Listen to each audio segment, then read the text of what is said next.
Hi again, everyone. Welcome to another session of Christ-Centered Conversations.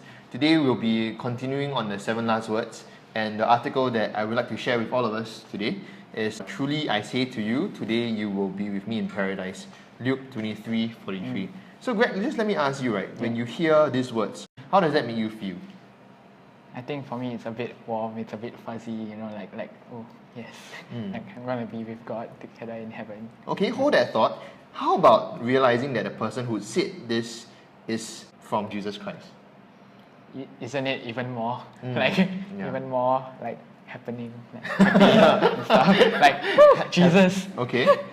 Now, how about realizing that the person whom he is saying this to is actually a criminal? And it's interesting, right? Just right there, when we remember the context of this particular line that Jesus says in his 7 last words, it was directed to what we know as the good thief, right? But nonetheless, still a thief, right? Even a person who lived a life of debauchery, decadence, and crime, right? Crucified right next to Jesus, right? For crimes that he actually did, could still hear this very wonderful, very happening words, like what in Greg's own words, said to him from Jesus, the Savior of the world, the way he's able to love with such unconditional manner.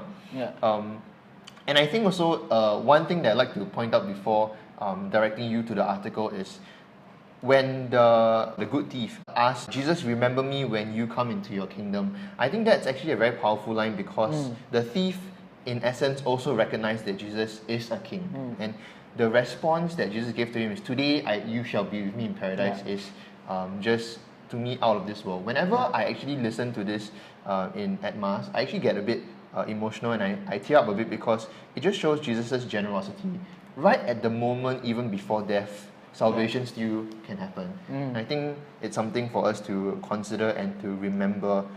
In that one sweeping moment, Jesus redeemed him eternally.